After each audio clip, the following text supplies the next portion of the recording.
Only three things are certain in life: death, taxes, and Ben Simmons putting out a workout video every year. We're less than 2 months away from the new NBA season, which means this is the perfect time for his comeback talks and how this year he'll be a completely different player. Summer after summer, we've been getting promises from Ben that he'd return to the all-star form, but every time, he'd fail hard. All of this, besides some other reasons, have made Ben so easy to hate, and at this point, it's tough to blame the fans for it. He and DeAndre Ayton are two of the most spoiled first picks ever, considering how much God-given talent they had, but chose to do absolutely nothing with it. The NBA is proving us time and time again that without hard work, you're nothing in this league. Remember, there was a point where people compared Ben Simmons to LeBron James. He had all the attributes to become the next big thing, but he just never worked on fulfilling his potential. Instead of grinding in the gym and developing a jump shot, Ben chose a path that consists of uploading a video once per year, living in the delusion he'll one day come back with his powers magnified.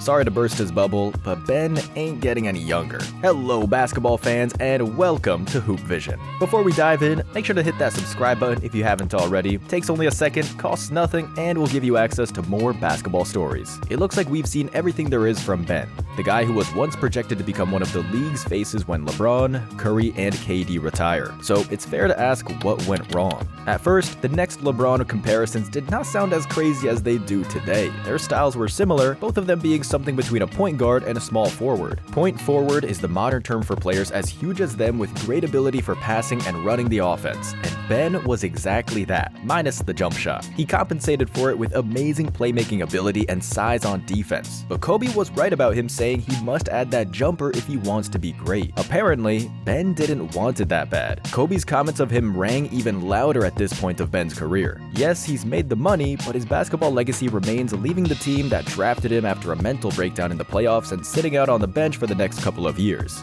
Maybe the biggest shame about Ben's wasted potential lies within the fact it could have been easily avoided. With decent NBA shooting coaches and decent work ethic, even the ugliest jumpers can be improved. Ben actually didn't have the worst form, but it could have benefited from some angle adjustments due to his size. Just take a look at Lonzo Ball's first year. That release was awful, and with enough work, he completely changed his shot. This didn't help just with his release being more pleasing on the eye, but the efficiency was increased as well. Being a guard without a jumper can limit a player from reaching the highest echelons of greatness. Just imagine if D-Wade or Rondo had a more reliable shot. They'd literally be perfect. It's sad Ben never had that spark in him, especially considering how much talent he got to play with. If you think about it, Simmons got drafted into one of the best possible solutions he could have dreamed of. When you're a point guard of that size, you need a complimentary big man to play with, and well, you don't get much better than Joel Embiid. That now famous Kawhi shot in Game 7 literally ended one of the biggest what-ifs in recent NBA. Just imagine if Jimmy Butler stayed in Philly and had a couple of more postseason runs with that roster. The viral clip of him criticizing Towns and Wiggins during his time in Minnesota hints that Jimmy wouldn't tolerate any laziness from Ben, and he'd probably have a huge positive impact on his development. It's not just that Ben would be forced to work hard, but he'd probably feel the incentive seeing so many good players around him. The core of Embiid,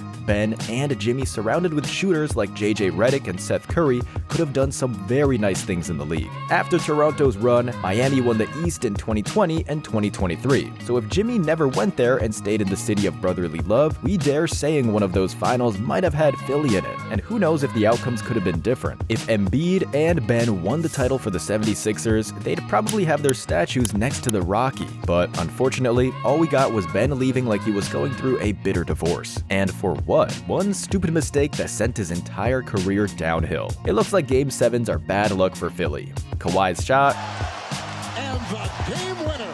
then the Hawks and the Celtics, the 76ers can't catch a break. Ben's infamous mistake when he threw a pass instead of going to the rim goes back to what we talked about before, and that's his unwillingness to work on his shooting. Any normal guard would love the easy points from the line. Even better if it was an and one. Instead, Ben was trying to avoid shooting free throws like the plague, which was the ultimate downfall for him. He never recovered from the backlash he received afterwards and went full drama queen on the fans, teammates, and the franchise. Everyone begged him to come back, including Joel, but his mind was made up quickly after the mistake, leaving the process incomplete to this day.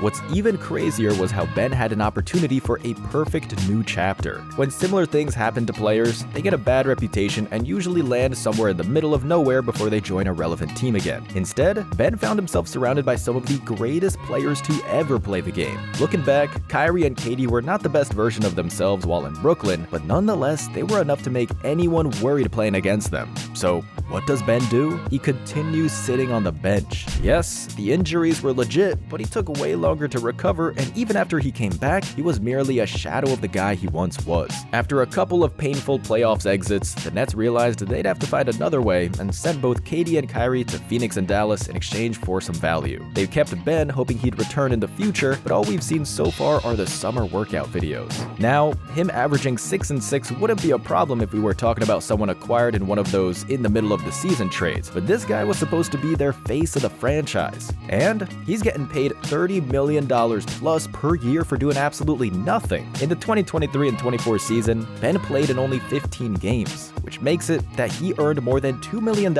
each time he put on a uniform. That is absurd. Plus, his contract puts the Nets in an awkward position because Ben is literally impossible to trade with such a high salary. Also, he's a pain to make the team around because of his limitations. If you find a big that can play with him, the question of spacing comes forward. If you play small ball with Ben, there's also a problem of other teams beating you on the glass. Everything around Ben is complicated, and no one knows how patient the Nets will be when it comes to his alleged potential. The guy is still in his prime if you look at it strictly from the age perspective, but maturity-wise, Ben is mentally a kid that will give you a silent treatment every time you disagree with it. At this point of his career, we don't think even Ben Simmons believes Ben Simmons when he says he's coming back stronger. It's crazy how he managed to ruin his entire career over something that could have easily been redeemed next year, only if he stayed with Philly and made another run. Remember when people were calling KD a cupcake? Well, Ben took that to another level. Now, it's tough to imagine anyone will treat him seriously after this contract expires. This will be the last season on his deal and will land him an incredible $40 million.